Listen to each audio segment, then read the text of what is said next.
원하는 말씀은 야고보서 5장 13절에서 16절 말씀입니다.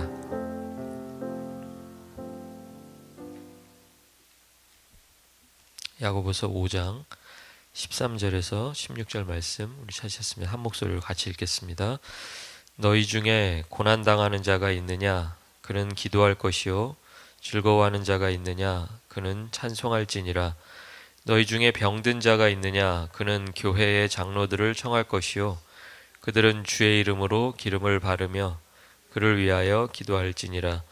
믿음의 기도는 병든 자를 구원하리니 주께서 그를 일으키시리라. 혹시 죄를 범하였을지라도 사하심을 받으리라. 그러므로 너희 죄를 서로 고백하며 병이 낫기를 위하여 서로 기도하라. 의인의 간구는 역사하는 힘이 큼이라. 아멘. 우리가 오늘 이 아침에 읽는 이 야고보서 본문이 그 안에 보면 뭐 고난도 나오고요. 그 다음에 뭐 질병, 그리고 특별히 죄라는 그런 단어가 나옵니다. 우리 인생에서 굉장히 무거운 문제들 가운데 대표적인 세 가지죠. 고난, 질병, 그리고 죄. 그런데 이 무거운 문제들을 개인이 아니고 공동체가 어떻게 함께 짊어지고 가야 하는지, 그리고 개인이 해결하는 것이 아니라 공동체가 이 문제에 대해서 어떻게 기도하고 어떻게 해결하는지 그것을 말해주고 있습니다. 상황은 뭐 몇 가지 상황이 나와 있는데 그 13절에 보면 뭐 고난당하는 자가 나오고요, 즐거워하는 자, 이렇게 딱 두 가지로 나옵니다. 그런데 중요한 건 뭐냐면 이게 사람이 뭐 구분이 돼 있을까요? 어떤 사람은 뭐 고난당하는 사람으로 태어나서 고난당하다가 그냥 가는 사람도 있고, 어떤 사람은 그냥 뭐 즐거움 가운데 태어나서 계속 즐거운 생활만 하다가 가고, 그럴 수는 없잖아요. 그렇죠? 여러분 그냥 한 사람의 인생을 살펴봐도 그 인생 가운데 언덕이 있으면 뭐 골짜기도 있고, 업이 있으면 다운도 있고, 고난이 있으면 기쁨도 있고, 뭐 다 그런 겁니다. 그러니까 이것은 어떤 사람은 뭐 이런 사람도 있고 저런 사람도 있다, 그 얘기를 하려는 것이 아니고, 인생을 살다가 맞이하게 되는 그 순간이 그런 상황도 있고 저런 상황도 있다는 거예요. 그런데 중요한 건 뭐냐면 모든 상황 속에서 우리가 하나님과 연결되어 있어야 한다라는 것을 지금 말해주기 위해서 이 말을 하는 거예요. 그렇게 생각하고 다시 보시면 고난당하는 사람한테는 뭐를 하라고 요구합니까? 기도죠. 즐거운 사람은요? 찬송이요. 기도와 찬송은 그냥 혼자서 하는 무슨 개인적인 반응이 아니에요. 기쁜 일이 있어서 와 너무 좋다, 슬퍼서 그냥 속상해하고 그걸 이야기하지 않습니다. 찬송과 기도는 누구 앞에서 하는 거예요? 하나님 앞에서 하는 거예요. 그러니까 우리가 인생의 어떤 상황, 어떠한 장면을 만나든지 우리 인생은 누구와 연결되어 있어야 한다? 하나님과 연결되어 있어야 한다는 거예요. 그러니까 기쁨의 순간에도 고난의 순간에도 우리가 하나님과 연결되어 있는지 확인하는 순간이라는 걸 우리가 기억해야 된다는 거죠. 그러니까 우리가 너무 기쁘면 하나님 잊어버릴 때가 있잖아요. 그죠? 너무 다 잘 돼. 그럼 이제 기도 안 해도 되나 보다. 그리고 기도 안 해요. 또 너무 힘들어. 너무 힘들면 또 우리 어떤 생각합니까? 아이고 하나님이 약발 다 됐나 보다. 이제 기도도 이제 안 먹히나 보다. 뜨거운 시절은 다 지나갔나 보다. 그러고 그냥 주저앉아 버리는 거죠. 그런데 그 양쪽 어느 순간이든지 나는 지금 하나님과 연결되어 있나? 그렇다면 우리에게 기쁨을 주시든 고난을 주시든 그 상황 속에서 하나님이 우리에게 계획하신 뜻이 있으실 거라는 거예요. 하나님은 더 우리를 만나시고 싶은 거예요. 찬송을 통해서, 기도를 통해서 하나님은 그 자녀가 하나님 앞에 머물러 있기를 원하신다는 거죠. 우리가 그 사실을 기억해야 될 줄로 믿습니다. 살다 보면 여러 계절이 찾아오죠. 고난의 겨울도 있고 즐거운 봄날도 있습니다. 그런데 우리의 인생을 결정하는 것은 시시각각 변하는 그런 상황이 아니라 말씀드린 것처럼 어떤 형편에 있든지 하나님과 내가 1대1로 연결되어 있느냐예요. 스스로에게 한번 물어보셔야 돼요. 이 특별 새벽 기도회 때가 아니면 언제 물어보겠어요? 나는 하나님과 연결되어 있는가? 연결되어져서 여러분의 고난이 사라지는 게 아니에요. 오히려 그 고난을 이겨낼 힘을 얻게 될 줄로 믿습니다. 즐거움을 통해서 하나님이 잊어버리는 게 아니에요. 오히려 그 즐거움이 하나님을 예배할 이유가 되고 찬양할 이유가 될 줄로 믿습니다. 읽어나가다 보니까 어떤 때는 이제 공동체 안에 있을 때 스스로 기도할 수 없을 정도로 영적으로 침체될 때도 있죠. 그렇죠? 기도 잘 하다가도 영적으로 막 사춘기가 오고 침체기가 와서 기도하던 사람이 기도를 안 해요. 말씀의 자리로 나오던 사람이 그 자리를 자꾸 피해서 돌아다닙니다. 그럴 때 어떻게 할 거냐라는 거예요. 그럴 때. 하나님은 우리에게 원하시는 거는 우리가 공동체 안에서 서로의 기도와 사랑의 힘으로 살아가기를 원하신다라는 거예요. 나 개인도 중요하지만 여러분 개인이 어디에 속해 있어요? 공동체에 속해 있잖아요. 작든 크든 여러분이 속해 있는 공동체가 있을 거예요. 가장 작은 공동체는 물론 여러분의 가정이겠지만 그 가정을 넘어서면 그 다음엔 이 믿음의 공동체가 여러분이 소속되어 있는 공동체라는 거예요.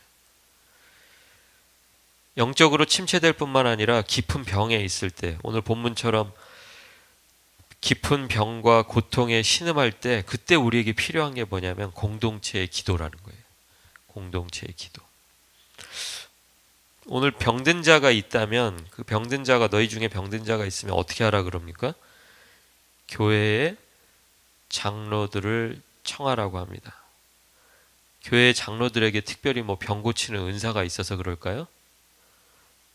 우리 교회 장로님들은 병 고치는 은사가 없어. 그러면 저 다른 교회 어디 병 고치는 은사가 있는 장로님 있는 교회를 한번 찾아가자. 지금 그 얘기 하는 거예요? 그 얘기를 하는 게 아니에요. 장로라는 무슨 어떤 그런 특정 그룹에게 특별한 치유의 능력이 있어서 청하라고 하는 게 아니라는 거예요. 이 사람들은 무엇을 하고 있는 사람들이기 때문에 청하라는 거예요.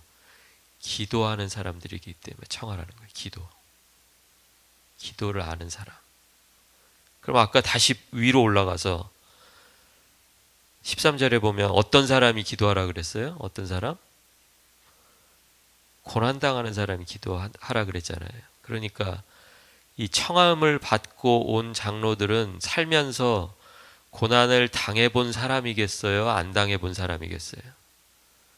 당연히 고난은 당해봤겠죠. 누구나 다 살면서. 그런데 그 고난당하는 순간에 뭘 했던 사람? 기도했던 사람이라는 거예요. 그게 중요한 거예요.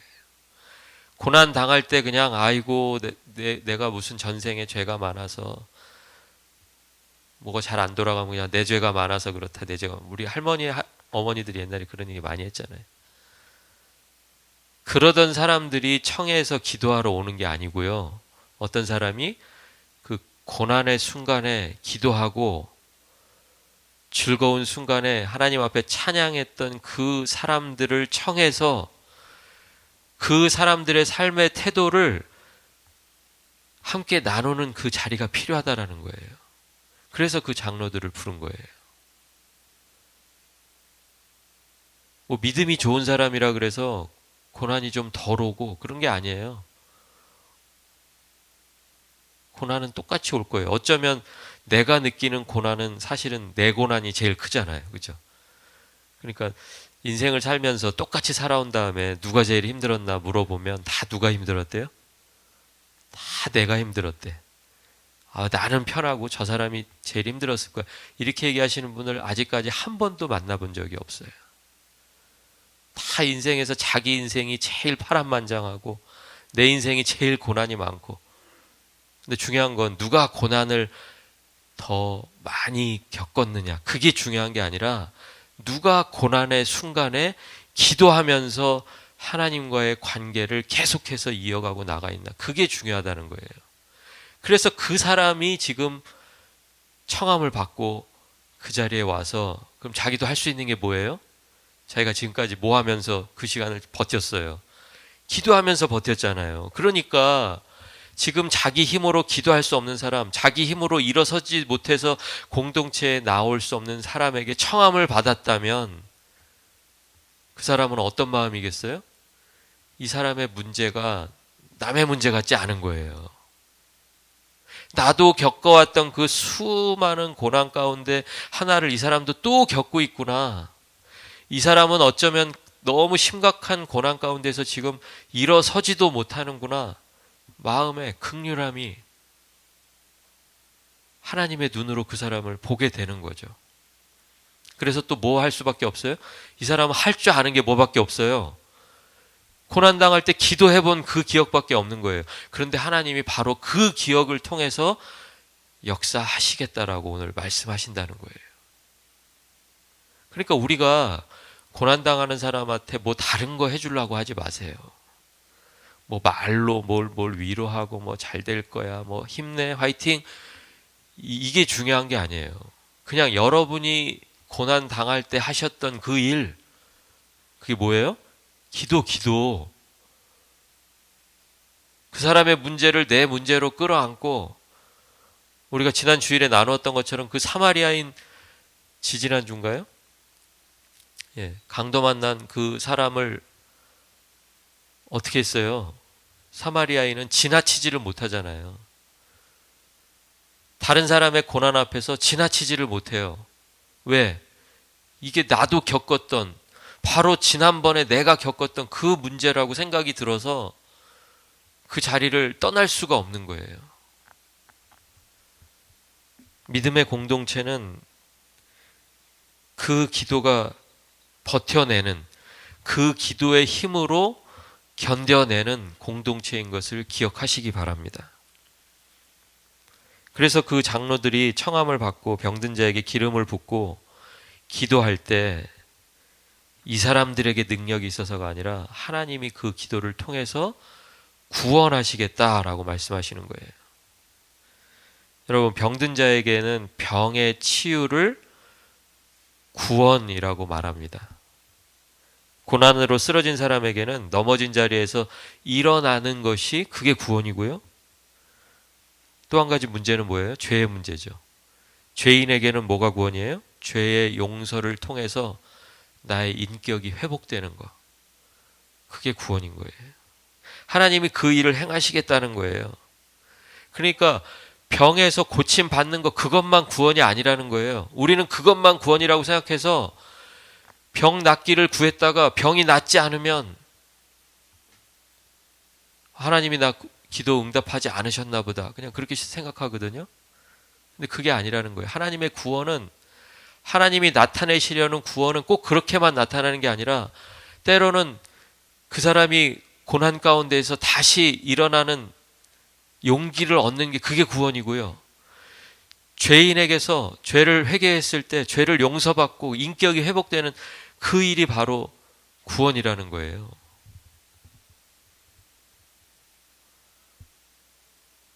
질병에서 벗어나는 게 중요해요, 여러분. 죄가 용서받는 게 중요해요. 죄 용서받는 게 중요하죠. 둘 중에 하나를 뭐 고를 수는 없겠지만 하나만 나에게 허락된다 그러면 우리는 질병을 그냥 안고 살아가고 죄를 용서받는 쪽을 택해야 되는 거예요. 그게 맞는 거죠.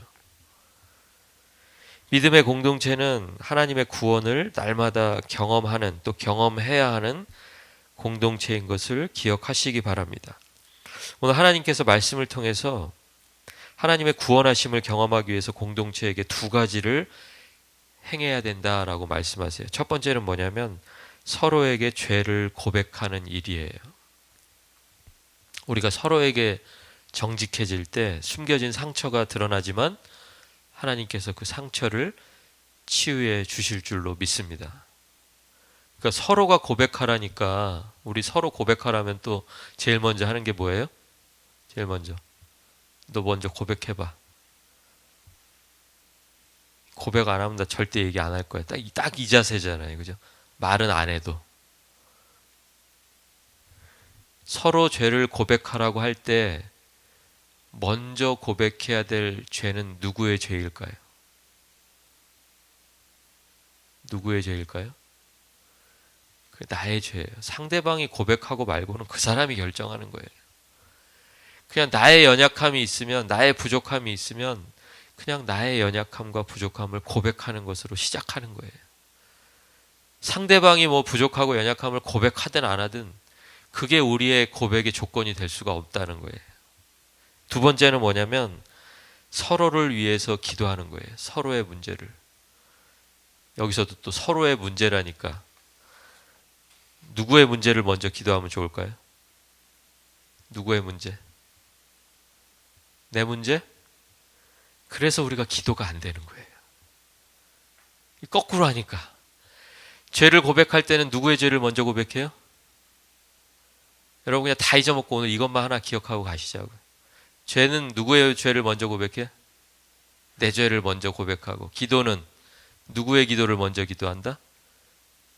상대방의 기도. 상대방의 기도. 상대방의 문제. 그렇죠? 그러면 내 문제는요? 내 문제는 언제 기도해요? 내 문제는 누가 기도해 주겠어요? 누가? 상대방이. 우리가 그 정도는 서로 믿어야죠. 저 사람 내 기도 안 해줄 건데.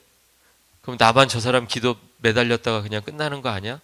이렇게 생각하시지 마시고, 내가 저 사람의 문제를 떠나지 못하고 그 사람을 위해서 기름을 붓고 나귀에 태우고 내가 가지고 있는 것을 다 사용해서 그 사람의 회복을 위해서 일하게 하셨다면, 또 내가 반대로 인생의 길을 걸어가다가 강도를 만나고 일어나지 못하고 죄의 문제로 신음하고 질병 때문에 힘들어하면 누가 기도해 주겠어요? 누가?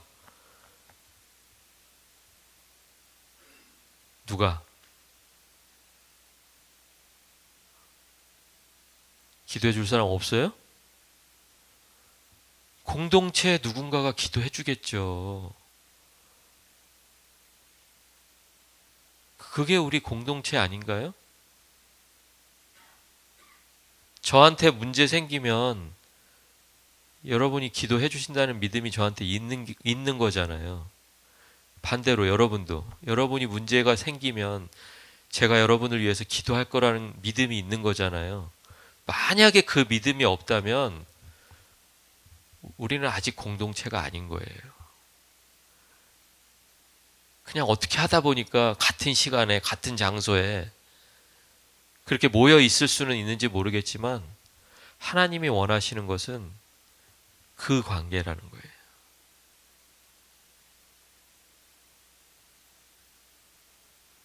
기억했으면 좋겠습니다. 부족함과 연약함을 고백할 때는 나의 부족함, 나의 연약함을 먼저 고백하시고, 문제를 놓고 기도할 때는 상대방의 문제를 먼저 기도하는 저와 여러분이 되실 수 있기를 주의 이름으로 축원합니다. 의인의 간구가 역사하는 힘이 크다고 하셨어요. 근데 의인이라는 말이 나와요? 여러분 생각해 보세요. 의로운 일을 행해서 의인일까요? 아니에요. 의인이라는 말 앞에 그런 일을 했다는 말이 없어요. 그럼 이 사람은 왜 의인일까요? 뭐 장로라서 의인일까요? 아니에요. 왜 의인일까요? 고난을 만났을 때 기도하고 있었기 때문에 그 사람을 하나님은 의인이라고 불러주신다는 거예요. 의로운 일을 해서 의인이 아니고 서로의 약함을 내어놓고 나의 부족함과 나의 연약함을 먼저 내놓았기 때문에 그 사람을 하나님의 의인이라고 불러주신다는 거예요.